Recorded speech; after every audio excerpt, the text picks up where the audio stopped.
এগুলো উৎপাদন বাড়াতে হবে, কারণ আমাদের দেশে পেঁয়াজ খুবই সংকট। এই সবজি সারা বাংলাদেশে পাঠানোর জন্য এই যে রেল ব্যবস্থা এখানে যেটা করা হয়েছে, এই রেল লাইনের মাধ্যমে ট্রেনে করে সবজি সারা বাংলাদেশে ছড়িয়ে পড়ে। রেল লাইন যাচ্ছে এখান থেকে, এই রেলের মাধ্যমে এখান থেকে সব সবজি সারা বাংলাদেশে ঢাকা সহ সব জায়গায় ছড়িয়ে পড়ে। এবং এখানে সব থেকে বেশি যে চাষটি হচ্ছে সেটি হলো পেঁয়াজের চাষ।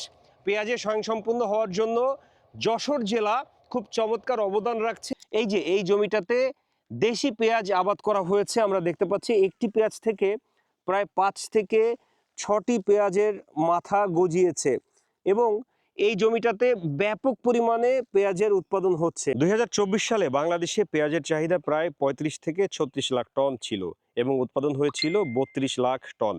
ফলে 3 থেকে 5 লাখ টনের ঘাটতি ছিল, যদিও সরকারের লক্ষ্যমাত্রা ছিল 36 লাখ টন। আশা করছি এরকম সারা দেশব্যাপী যদি পেঁয়াজের উৎপাদন বেড়ে যায় এবং ফলনও ভালো হয়, খুব স্বল্প সময়ের মধ্যে আমরা পেঁয়াজের স্বয়ংসম্পূর্ণতা অর্জন করে বাইরেও পাঠাতে পারবো। যশোরের চাষিরা উঠে পড়ে লেগেছেন, পেঁয়াজের আবাদ বাড়িয়েছেন এবং তারা বাংলাদেশকে স্বয়ংসম্পূর্ণ করতে চান, যাতে একটি পেঁয়াজও বিদেশ থেকে আর দেশে আনতে না হয়। যশোর জেলায় আমরা অনেকে পেঁয়াজ করি।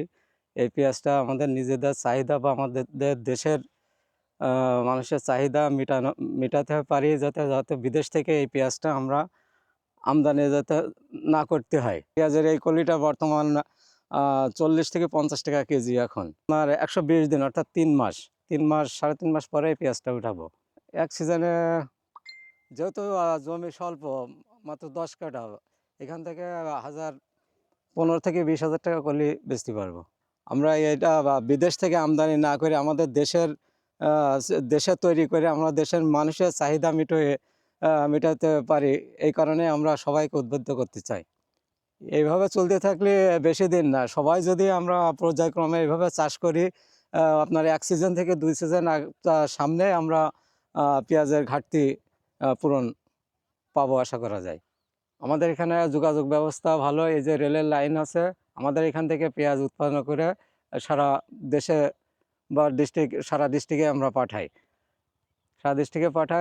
এবং আমাদের জিগরগাছা থানা, গদখালি ইউনিয়ন, গ্রাম বামনআলী, এখানে প্রচুর পেঁয়াজ উৎপন্ন হয়। তো আমার খুব ভালো লেগেছে, পেঁয়াজের জমি দেখলাম, পেঁয়াজের আবাদ দেখলাম। খুব দ্রুত আশা করি আমরা পেঁয়াজ উৎপাদনে স্বয়ংসম্পূর্ণতা অর্জন করব। তো দর্শক, আজ এ পর্যন্তই। পরবর্তীতে অন্য কোথাও অন্য কোনো ভিডিও নিয়ে আবার দেখা হবে। ততক্ষণ পর্যন্ত সবাই ভালো থাকবেন, সুস্থ থাকবেন।